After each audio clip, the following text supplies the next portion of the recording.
Hi, I'm Krista, this is Seamus, and we're here to help you be a better landlord.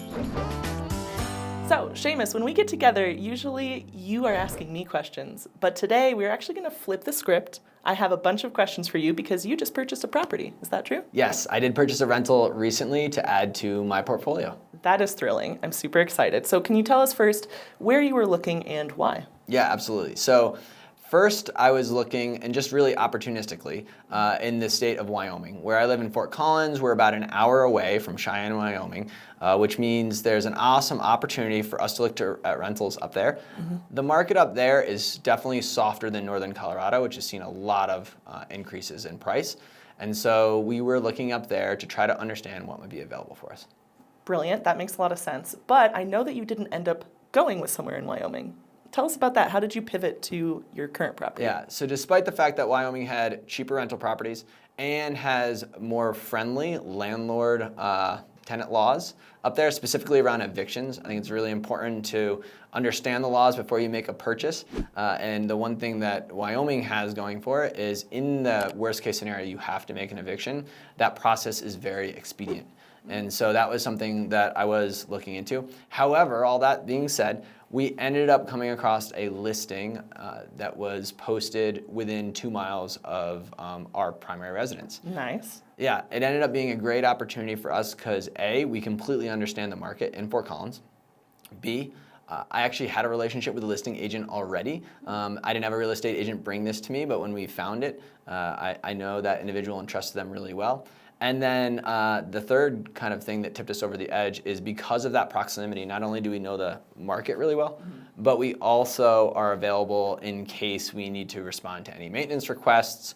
I could use the contractor I do on my own house if I have any maintenance repairs or anything to do on the property. So it all just fit together really nicely.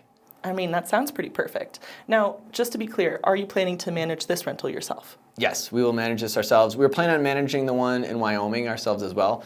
In my opinion, it's definitely not worth the 10 to 14% property management fee for any property, even if it's within 90 minutes or so of our house. Yeah, that makes a lot of sense. Now, tell me a little bit more about the property that you went with. How did you evaluate the deal? So we looked at a couple of different things. The first thing, like I said, was instead of focusing on the price to start, we actually focused on what we think we could rent it for. So we looked at comparables. We went to TurboTenant and used our rent estimate calculator to try to understand what is rent going for in the area. Within the calculator, there's a whole lot of inputs for all the details you need to actually calculate your cash-on-cash return. And so what myself and my wife did is we went through and we saw what data points that we had readily available, and then what data points we needed to go hunt for. So some example of things that we didn't have readily available was like our landlord insurance. Sure. What is that going to cost in that area? And what's really awesome about the calculator is you can adjust it up $100, $200, and see how that changes your return. And the reality is, with any of those monthly expenses, it changes your return pretty drastically. And so we use the calculator not just for the information in the results, but also as kind of a checklist of all the things that we got to make sure that we've tied a ribbon around for us to move forward with this investment as a smart idea. That's awesome. We also went over to the property. I talked to some of the neighbors, which happened to be renters. It is a condo, so it's in a building owned where there are other individuals renting. Mm-hmm. I got an idea of what it was like there, right? Is it quiet? Does the complex, the HOA, clear snow quickly? Mm-hmm. And we looked at kind of several of those variables to understand what we could rent it for. And then from that standpoint, it was very simple. We looked at what the listing price is. I talked to the listing agent to try to get a feel. There was 6 actual offers, to try to get a feel as to what it'll actually go for. And then we dug in to understand the price for monthly expenses, like what are the HOA. We got a couple of estimates on landlord insurance, just to try to get an idea of what it would cash flow each month. And then the last piece that we did was we looked at source of financing. So I'm fortunate enough to be in a position where I could put a much larger down payment down. Nice. And then I could utilize actually a HELOC that I have on my primary residence to buy it. So from the perspective of the seller, this is actually a cash transaction, which allowed us to move very, very quickly and not suffer from some of the current interest rates. That's amazing. Really well done. Was there anything that gave you pause when you were evaluating this property, whether that's maintenance or other needs that you'd have to address? We definitely took some time to really try to understand the comparable for rent prices. Because the market is hottest in this area and where the location is, you have a lot of either graduate students or individuals fresh out of college. So we were definitely concerned that we had maybe missed the window. That a lot of these places had already rented out to start with a July 1st move-in date. And so that was, I would say, the biggest area for pause, because if you can't get what you're hoping to from a rent perspective, then the cash flow kind of all goes downhill pretty quickly. The other things that we dug into is when we were looking at the property, it was clear that the HVAC system and the water heater were old.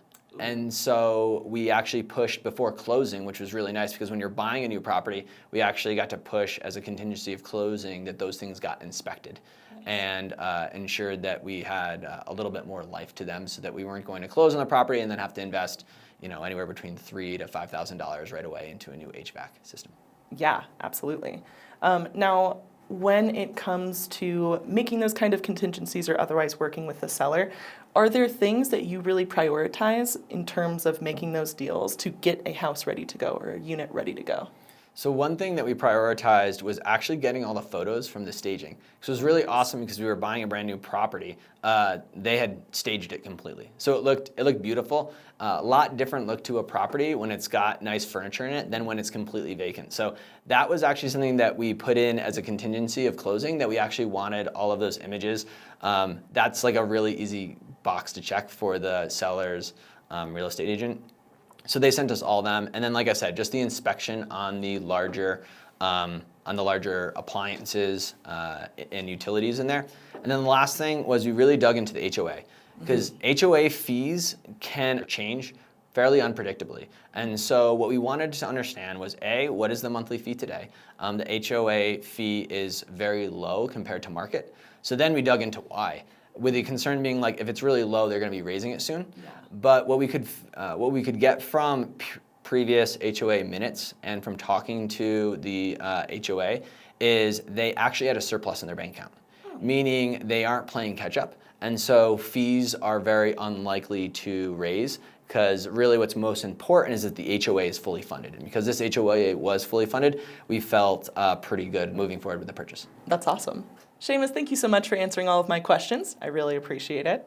In the next episode, we will be talking about how to find a tenant, or at least how you found yours. That sounds great. And if any of you out there have any tips or things that I missed as part of my process, please feel free to tell me I'm wrong and sound off in the comments.